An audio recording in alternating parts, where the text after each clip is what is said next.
ಓಂ ಶ್ರೀ ಗಣೇಶಾಯ ನಮಃ. ಓಂ ಶ್ರೀ ಗುರುಭ್ಯೋ ನಮಃ. ಓಂ ಶ್ರೀ ಸರಸ್ವತೇ ನಮಃ.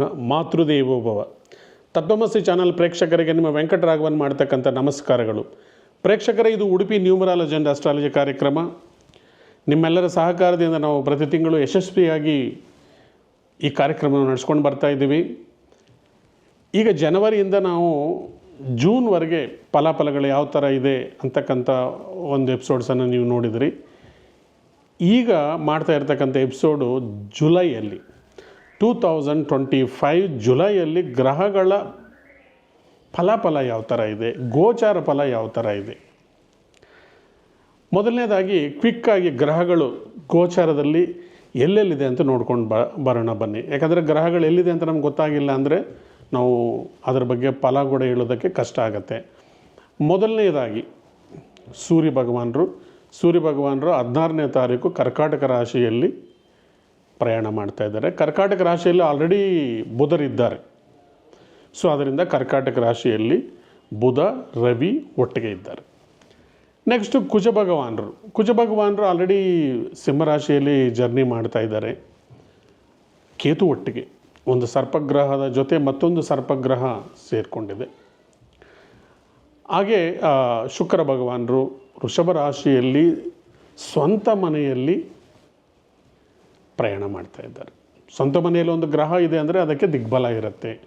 ಆ ಗ್ರಹ ಫಲ ಕೊಡುವಾಗ ಹೆಚ್ಚಿನ ಫಲವನ್ನು ಕೊಡೋದಕ್ಕೆ ಶಕ್ತರಾಗಿರುತ್ತೆ. ಯಾವ ಗ್ರಹರು ಮಿತ್ರ ರಾಶಿಯಲ್ಲಿ ಸ್ವಂತ ರಾಶಿಯಲ್ಲಿದ್ದರೆ ಆ ಗ್ರಹರು ಹೆಚ್ಚಿನ ಶುಭ ಫಲ ಕೊಡ್ತಾರೆ. ಯಾವ ಗ್ರಹರು ಶತ್ರು ರಾಶಿಯಲ್ಲಿ ನೀಚವಾಗಿದ್ದರೆ ಮಾಧಮ ಫಲಗಳನ್ನು ಕೊಡ್ತಾರೆ. ಹಾಗಾದರೆ ನೆಕ್ಸ್ಟು ಗುರು ಭಗವಾನರು ನೋಡೋಣ ಬನ್ನಿ.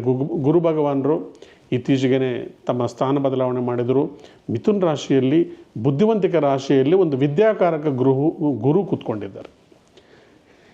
ನೆಕ್ಸ್ಟು ಶನಿ ಭಗವಾನರು ಮೀನರಾಶಿಯಲ್ಲಿ ಮಾರ್ಚ್ ಕೊನೆಯ ಭಾಗದಿಂದ ಮೀನರಾಶಿಯಲ್ಲಿ ಅವರ ಜರ್ನಿಯನ್ನು ಮುಂದುವರಿಸಿದ್ದಾರೆ. ರಾಹು ಕೇತು ಇತ್ತೀಚೆಗೆ ಅವರು ಸ್ಥಾನ ಬದಲಾವಣೆ ಮಾಡಿದ್ದಾರೆ. ಕುಂಭರಾಶಿಯಲ್ಲಿ ರಾಹು ಇದ್ದರೆ ಸಿಂಹರಾಶಿಯಲ್ಲಿ ಕೇತು ಭಗವಾನರಿದ್ದಾರೆ. ಪ್ರೇಕ್ಷಕರೇ, ಈಗ ನಾವು ಜುಲೈ ತಿಂಗಳ ಮೇಷರಾಶಿ ಬಗ್ಗೆ ಮಾತಾಡೋಣ ಬನ್ನಿ. ಮೇಷರಾಶಿಗೆ ನಾವು ಮಾರ್ಚ್ ಏಪ್ರಿಲ್ ಮೇ ಕಂಪೇರ್ ಮಾಡಿದರೆ ಜುಲೈಯಲ್ಲಿ ಸ್ವಲ್ಪ ರಿಲೀಫ್ ಸಿಗ್ತಾ ಇದೆ. ಒಂದು ರೀತಿ ಸೊಫಿಸ್ಟಿಕೇಷನ್ ವಾತಾವರಣ ಇತ್ತು ಮೇಷರಾಶಿಯವರಿಗೆ.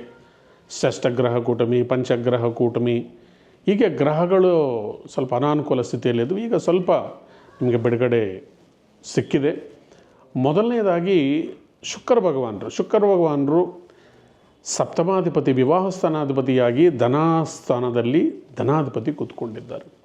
ಒಂದು ಸ್ತ್ರೀ ಮುಖಾಂತರ ನಿಮಗೆ ಧನ ಲಾಭ ಆಗ್ತಕ್ಕಂಥದ್ದು, ಮನೆಯಲ್ಲಿ ನಿಮ್ಮ ಸಂಗಾತಿಗೆ ಕೆಲಸ ಸಿಕ್ಕೋದಾಗಿರ್ಬೋದು, ಅಥವಾ ಅವ್ರ ಮುಖಾಂತರ ನಿಮಗೆ ಸಡನ್ ಮನಿ ಬರ್ತಕ್ಕಂಥದ್ದು ನೀವು ಎಕ್ಸ್ಪೆಕ್ಟ್ ಮಾಡ್ಬೋದು. ಹಾಗೆ 3ನೇ ಮನೆಯಲ್ಲಿ ಗುರು ಭಗವಾನರು ಇದ್ದಾರೆ. 3ನೇ ಮನೆಯನ್ನು ನಾವು ಬರವಣಿಗೆ ಅಂತ ಕರಿತೀವಿ. ಯಾರಾದರೂ ಕವಿಗಳಿಗೆ, ಬರಹಗಾರರಿಗೆ, ಮೀಡಿಯಾದಲ್ಲಿ ಕೆಲಸ ಮಾಡ್ತಕ್ಕಂಥವ್ರಿಗೆ, ಡೈಲಾಗ್ಸ್ ಬರೀತಕ್ಕಂಥವ್ರಿಗೆ ಗುರು ಅನುಕೂಲವಾಗಿದ್ದಾರೆ. ಗುರುಬಲ ಇಲ್ಲ ಅಂದರೂ ಕೂಡ 3ನೇ ಮನೆಯಲ್ಲಿ ಕವಿತ್ವದ ಶಕ್ತಿ ಕೊಡ್ತಾನೆ. 4ನೇ ಮನೆಯಲ್ಲಿ ಬುಧ ಆದಿತ್ಯ ಯೋಗ. ಸೂರ್ಯ ಮತ್ತು ಬುಧ ಒಟ್ಟಿಗೆ ಇದ್ದರೆ ನಿಪುಣ ಯೋಗ, ಬುಧ ಆದಿತ್ಯ ಯೋಗ ಅಂತ ನಾವು ಜ್ಯೋತಿಷ್ಯ ಶಾಸ್ತ್ರದಲ್ಲಿ ಕರಿತಾ ಇರ್ತೀವಿ. 4ನೇ ಮನೆಯಲ್ಲಿ ವಿದ್ಯಾಸ್ಥಾನದಲ್ಲಿ ಸುಖದ ಭಾವದಲ್ಲಿ ಬುಧ ಸೂರ್ಯ ಒಟ್ಟಿಗೆ ಕೂತ್ಕೊಂಡಿದ್ದಾರೆ. ಡೆಫಿನೆಟ್ ಆಗಿ ನಿಮಗೆ ಒಳ್ಳೆಯ ಸೂಚನೆ ಇದು. 4ನೇ ಮನೆ ವಿದ್ಯೆಗೆ, ವಾಹನಕ್ಕೆ, ಮನೆ, ಈ ಥರ ಬೇರೆ ಬೇರೆ ಫಲಗಳನ್ನು ಹೇಳ್ತೀವಿ. ಮನೆ ತಗೊಳ್ಳೋರಿಗೆ, ಹೊಸ ಎಂಟ್ರಿ ಕಾಲೇಜಲ್ಲಿ, ಸ್ಕೂಲಲ್ಲಿ ಪಡ್ಕೊಳ್ತಕ್ಕಂಥವ್ರಿಗೆ ಈ ರೀತಿ ಸುಲಭವಾಗಿ ಎಂಟ್ರಿ ಸಿಕ್ಕತ್ತೆ ಸ್ಕೂಲ್ ಕಾಲೇಜಸ್ಸಲ್ಲಿ. ನೆಕ್ಸ್ಟ್ ಪೂರ್ವಜನ್ಮದ ಪುಣ್ಯಸ್ಥಾನದಲ್ಲಿ ಕುಜ ಇದ್ದಾರೆ. ಲಗ್ನಾಧಿಪತಿ 5ನೇ ಮನೆಯಲ್ಲಿರೋದು ಅಷ್ಟು ಕೆಟ್ಟದ್ದಲ್ಲ ಅಂದರೂ ಕೂಡ ಕೇತು ಒಟ್ಟಿಗೆ ಇರೋದರಿಂದ ಸ್ವಲ್ಪ ಏನಾದರೂ ಸಂತಾನಕ್ಕೆ ವಿಳಂಬ ಆಗ್ತಕ್ಕಂಥದ್ದು. ನಿಮ್ಮ ಮಕ್ಕಳಿಗೆ ಏನಾದರೂ ಸ್ವಲ್ಪ ಈ ವೆದರ್ ಚೇಂಜ್ ಆಗೋದ್ರಿಂದ, ಇಂಥ ಕಾರಣಗಳಿಂದ ಸ್ವಲ್ಪ ಅನಾರೋಗ್ಯಕ್ಕೆ ಅವಕಾಶ ಇದೆ. ಅದರ ಬಗ್ಗೆ ಸ್ವಲ್ಪ ಗಮನ ಇಟ್ಕೊಳ್ಳಿ. ಸಂತಾನಕ್ಕೆ ಪ್ರಯತ್ನ ಮಾಡ್ತಾರೋರು ಸ್ವಲ್ಪ ಪೋಸ್ಟ್ಪೋನ್ ಮಾಡ್ಕೊಂಡಿದ್ದಾರೆ, ಒಳ್ಳೆಯದು. ನಿಮ್ಮ ಸಂಗಾತಿ ರಾಶಿ ಕೂಡ ನೋಡಿಕೊಂಡು ಪ್ರಯತ್ನ ಮಾಡಿ. ನೆಕ್ಸ್ಟು ರಾಹು ಭಗವಾನರು ನಿಮಗೆ ತುಂಬ ಒಳ್ಳೆಯ ಫಲವನ್ನೇ ಕೊಡ್ತಾ ಇದ್ದಾರೆ. ಲಾಭಸ್ಥಾನದಲ್ಲಿ ರಾಹು ಇದ್ದಾರಂದರೆ ನೀವು ಪ್ರಯತ್ನ ಮಾಡಿದರೆ ಸಾಕು, ಸ್ವಲ್ಪ ಪ್ರಯತ್ನ ಮಾಡಿದರೂ ನಿಮಗೆ ಜಯ ಸಿಕ್ಕತ್ತೆ. ರಾಹು ಏನಂದರೆ ಟೆಕ್ನಿಕಲ್ ಪ್ಲ್ಯಾನೆಟ್ಟು, ನಿಮಗೊಂದು ಐಡಿಯಾಸ್ ಕೊಡುತ್ತೆ, ನಿಮಗೆ ಹೊಸ ಸೋರ್ಸ್ ಆಫ್ ಇನ್ಕಮನ್ನು ಕ್ರಿಯೇಟ್ ಮಾಡಿಕೊಡುತ್ತೆ. ಮಾಯಾಗ್ರಹ, ಆಲ್ ಆಫ್ ಸಡನ್ ನೀವು ಒಂದು ಸ್ಮಾರ್ಟ್ ವರ್ಕ್ ಮಾಡಿದರೆ ಸಾಕು, ನಿಮಗೆ ಉದ್ಯೋಗ ರಂಗದಲ್ಲಿ ಎಲ್ಲ ನಿಮಗೆ ಜಯ ಕೊಡೋದಕ್ಕೆ ಸಿದ್ಧವಾಗಿದೆ. 12ನೇ ಮನೆಯಲ್ಲಿ ಶನಿ ಭಗವಾನರು ಲಾಸ್ಟ್ ಮಂತಲ್ಲಿ ಕೂಡ ಹೇಳ್ಕೊಳ್ತಾ ಬಂದಿದ್ವಿ, 7 ಶನಿಕಾಟ ಪ್ರಾರಂಭವಾಗಿದೆ.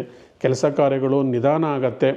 ಕೆಲಸ ಕಾರ್ಯಗಳು ಪೋಸ್ಟ್ಪೋನ್ಮೆಂಟ್ ಮಾಡ್ಕೊಳ್ಳೋಕೆ ಹೋಗಬೇಡಿ. ಆವತ್ತಿನ ಕೆಲಸ ಆವತ್ತು ಫಿನಿಷ್ ಮಾಡ್ಕೊಳ್ಳಿ. ಬೇಗ ಮಲಗಿ ಬೇಗ ಎದ್ದೇಳಿ. ಶನಿವಾರ ಹನುಮಾನ್ ಚಾಲೀಸ ಓದ್ಕೊಳ್ಳಿ. ಡೈಲಿ ಹನುಮಾನ್ ಚಾಲೀಸ ಓದ್ಕೊಳ್ಳಿ. ಶನಿದೇವರಿಗೆ ದೇವಸ್ಥಾನಕ್ಕೆ ಅಥವಾ ಹನುಮಾನ್ ದೇವಸ್ಥಾನಕ್ಕೆ ಶನಿವಾರ ಭೇಟಿ ಕೊಟ್ಟಿದ್ದರೆ ನಿಮಗೆ ಇಷ್ಟಾರ್ಥಗಳು ನೆರವೇರುತ್ತೆ. ಕೇತು ಭಗವಾನ್ 5ನೇ ಮನೆಯಲ್ಲಿರೋದರಿಂದ ಗಣಪತಿ ಆರಾಧನೆ ಮಾಡಿ. ಗಣಪತಿ ಅಷ್ಟೋತ್ತರ ಪ್ರತಿನಿತ್ಯ ನೀವು ಓದ್ಕೊಳ್ಳೋದು, ಇದೆಲ್ಲ ಕೂಡ ನಿಮಗೆ ಅನುಕೂಲಕರ ವಾತಾವರಣವನ್ನು ಕ್ರಿಯೇಟ್ ಆಗುತ್ತೆ. ಓವರಾಲ್ ಆಗಿ ಇಂಪ್ರೂವ್ಮೆಂಟ್ ಆಗ್ತಾ ಇದೆ, ಸ್ವಲ್ಪ ಇಂಪ್ರೂವ್ಮೆಂಟ್ ಆಗ್ತಾ ಇದೆ. ಜೊತೆಗೆ ನಿಮ್ಮ ಪ್ರಯತ್ನವೂ ಕೂಡ ಅದರಲ್ಲಿ ಸೇರಿಕೊಂಡಿದ್ರೆ ಡೆಫಿನೆಟ್ಟಾಗಿ ನೀವು ಜುಲೈ ತಿಂಗಳಲ್ಲಿ ಸ್ವಲ್ಪ ನಗೋ ವಾತಾವರಣ ಇದೆ.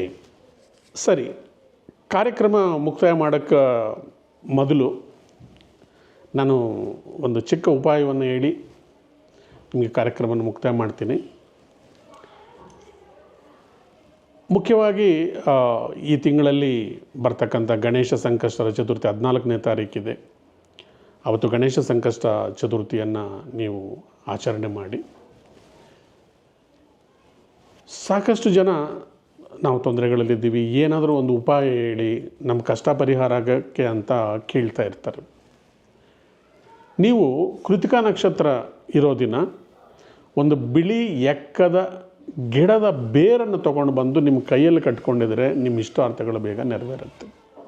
ಕೃತಿಕಾ ನಕ್ಷತ್ರ ಇರೋ ದಿವಸ ಬಿಳಿ ಎಕ್ಕದ ಗಿಡದ ಬೇರನ್ನು ತೊಗೊಂಡು ಬಂದು ನೀವು ಮುಂಗೈ ಕಟ್ಕೊಂಡಿದ್ರೆ ನಿಮಗೆ ಜಯ ಅನ್ನೋದು ಸಿಕ್ಕತ್ತೆ.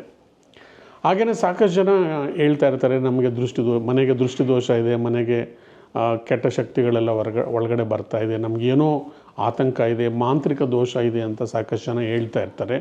ಇದಕ್ಕೊಂದು ಸಣ್ಣ ಪರಿಹಾರ ಹೇಳ್ತೀನಿ, ಮಾಡ್ಕೊಳ್ಳಿ.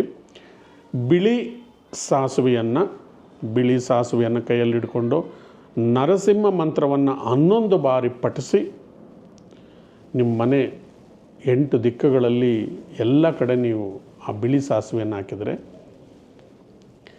ನಿಮಗೆ ನರಸಿಂಹದೇವರ ಕೃಪೆಯಿಂದ ನಿಮ್ಮ ಮನೆಗೆ ಯಾವುದೋ ದುಷ್ಟಶಕ್ತಿಗಳು ಒಳಗಡೆ ಪ್ರವೇಶ ಆಗದಿರ ನಿಮ್ಮನ್ನು ಕಾಪಾಡುತ್ತೆ ಅಂತ ಹೇಳ್ತಾ ಈ ಕಾರ್ಯಕ್ರಮವನ್ನು ನಾನು ಇಲ್ಲಿಗೆ ಮುಕ್ತಾಯ ಮಾಡ್ತಾಯಿದ್ದೀನಿ. ಧನ್ಯವಾದಗಳು. ನಿರಂತರವಾಗಿ ವೀಕ್ಷಿಸಿ Tatvamasi channel. Thank you very much.